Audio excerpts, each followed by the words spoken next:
The untold perspective of Lot's wife. They say I became a pillar of salt, but they don't know why I couldn't stop myself from looking back. The truth? It was love, fear, and grief, mixed together, unstoppable.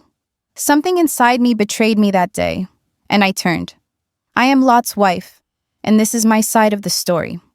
Welcome to Testament Unspoken, where we bring biblical stories to life through the eyes of those who lived them. Each episode offers a raw, first-person perspective on some of the most powerful figures in Scripture, told with emotion, honesty, and depth. Please subscribe for more stories like this. I was a woman caught between worlds. Between my husband and my children, between a home that was wrong and a life I never chose. I was Lot's wife, though that name alone cannot capture what I carried. No one speaks of the fear that pressed on me like a heavy stone, the longing for a life that never existed, the grief that lingered even in moments of laughter, or the weight of choices you can never undo. Sodom was a city of contrasts. Its streets glittered with wealth, its walls echoed with music, but behind every corner, shadow and danger waited. I saw the smiles that masked cruelty, the luxuries that hid despair. I learned to watch, to listen, to measure every step, and even then, nothing could fully prepare me. Do you ever feel invisible in the middle of a story bigger than yourself? That was me. And then the angels came, bright, silent, terrifying. They moved through the city as if it were already gone.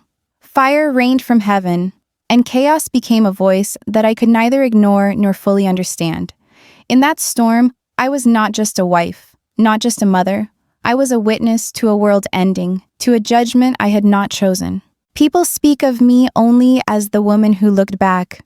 They speak of salt and ruin, but they do not speak of the moments before, when my heart ached, when the weight of love and loss pressed against me, when every instinct screamed to turn or to stay.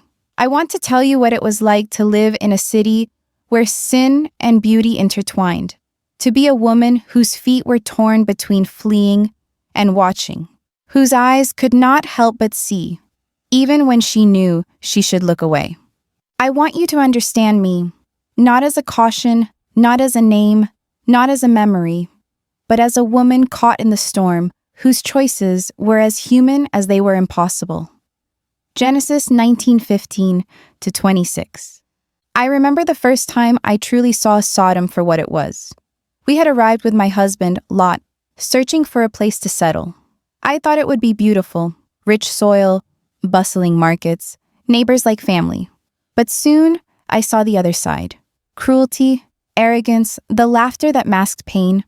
I walked the streets, watched the people, and wondered, how could a city so golden be so rotten? I worried for my children before they were even born, for the life we would try to build amidst shadows. And I began to feel fear. Not fear of fire, not yet, but fear of the choices we make when the world tempts us to forget what is right. I often question myself. Was I strong enough to leave if it meant everything I knew would be gone? Was I foolish to hope for goodness in a city ruled by greed and pride? Genesis 19:1-11. Being Lot's wife was not simply a title. It was a daily struggle. I bore the weight of our home, of meals, of children. I balanced the mundane with the moral, teaching my daughters kindness, while my husband negotiated compromises with neighbors whose hearts were hardened. I questioned every decision. Should we leave our home for an uncertain promise?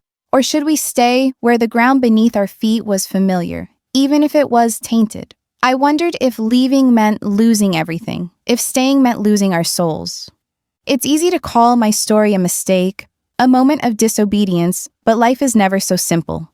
I tried every day to guide my family, to protect what was pure in a world of fire and shadow. Genesis 19:12-14. I cannot tell you how many times I prayed in secret, alone in my room, with my hands on my heart, asking for wisdom. I heard of Abraham's God, of the promises made to the righteous, and yet my heart ached for the life I had built here. I understood what was coming. The angel's warning was clear, but part of me hesitated. Part of me longed for the city, for the familiarity of walls, of streets I had walked for years. I thought about my family. I thought about the daughters I had raised, the people I had loved. Leaving meant abandoning what I knew, stepping into a void where every step was uncertain. Could faith survive when the heart is tethered to the past? Genesis 19:16-17. When the angels came to guide us out, the world shifted beneath my feet. I grabbed my children, my mind racing.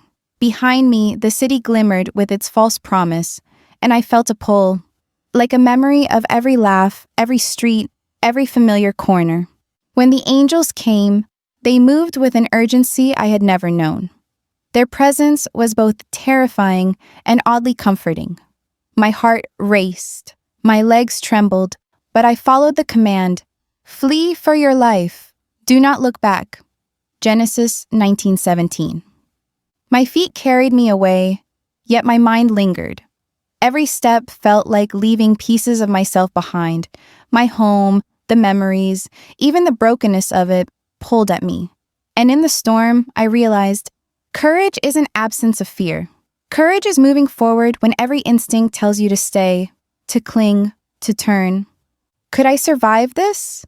Could I guide my children? Could I hold my husband's gaze and know that we would escape? I did not know. All I knew was that I had to act, and I did. Over and over, I chose life, even when my heart ached for what I left behind. My husband urged us forward. I wanted to obey, I truly did. But fear is a weight heavier than stone, and the pull of the past, irresistible. I could feel it in my bones, urging me to glance back, to remember, to hold on. Every step was a battle between instinct and command, between loyalty to God and the nostalgia for a world I had learned to navigate, even if it was wrong. Genesis 19:17. I did not understand the full plan of God. I did not know the angel's mission, the destruction that awaited, the fire that would fall. But I knew that my choices mattered, that sometimes the smallest decisions, holding my child's hand, urging someone to flee, whispering a prayer, carry weight beyond what we can see. I turned. I cannot say why. Perhaps it was love for what I was leaving behind. Perhaps it was regret, fear, or a desire to see the home I could not bear to lose. Or perhaps it was the part of me that was still human, still clinging to the familiar in a moment where only obedience could save. And then it happened. I looked back. I don't offer excuses. I don't defend that moment. All I can say is that the weight of what I had loved, what I had known, what I feared losing, was unbearable. My heart betrayed me. My eyes could not obey, and in that instant, I became what the world remembers, a pillar of salt. But even in that transformation, there is more than shame. There is story. There is truth. My love, my grief, my humanity, they all lived in that glance. I am remembered not for perfection, but for choice, for heart, for the human struggle to leave the familiar and step into the unknown. The angels did not stop me. The fire rained down, and in a flash, I became a pillar of salt, a warning, a story whispered in fear. But hear me, I was not only a warning.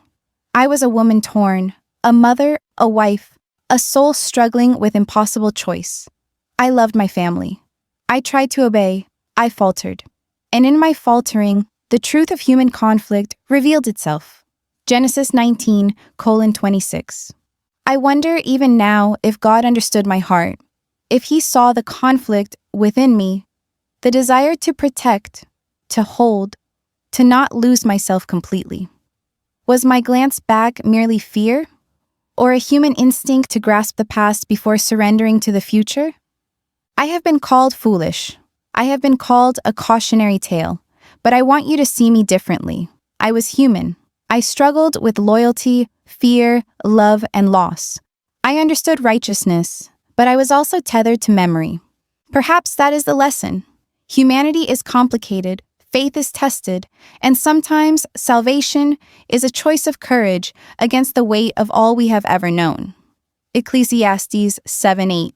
I am Lot's wife, a mother, a wife, a woman caught between fear and faith. My story is not simply a warning, it is a testament to the human heart. Even in obedience, even in devotion, we falter.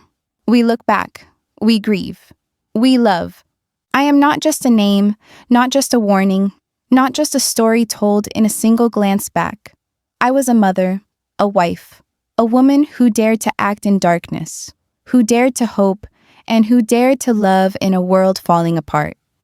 I hope you remember me not only as a pillar of salt, but as a soul who dared to feel, who dared to choose, who dared to navigate a world that demanded impossible obedience. I did not move without thought. Every step away from the city burned within me. Every glance over my shoulder carried the weight of 1,000 fears, 1,000 sorrows, 1,000 unanswered prayers. Faith is not the absence of doubt. Courage is not the absence of fear. And even in failure, the choices we make ripple through time, unseen yet eternal. I trembled as I ran, yet I ran. I looked back, yet my eyes were full not of defiance, but of longing, of grief, of an ache no one can measure. There are moments in life when the world demands that we move forward blindly, without pause. And yet, how can a heart that loves, that aches, that remembers, ever truly leave behind what it holds dear? The laughter of my children, the face of my husband, the streets of Sodom that were my home, even in their cruelty I am more than the warning whispered in shadows. I am a mother who loved. I am a wife who feared for her family. I am a woman whose heart was too full for the simplicity of obedience. The angels may have commanded, the city may have burned, but the struggle of the heart, that belongs to me alone. I am the woman who looked back, and yet I am more than a moment of disobedience. I am a witness to the complexity of human life, to the fragility and the strength that coexist in a single soul. I am proof that even in the shadow of God's plan, even in the face of destruction, love, and the choices it forces upon us, cannot be erased. Remember me as a woman, not only as a story, a soul who lived, who loved, who faltered, and who was never, not for a moment, without heart. God notices the quiet choices, the unseen courage, the prayers whispered in darkness. Faith is not always in the grand acts. It is in the small, repeated decisions to act rightly, even when the outcome is unknown. That is what I want you to see. That is my story. If you found meaning in these stories, don't forget to share them with others and subscribe to the channel. Your support is highly appreciated. Thank you. Hit the notification button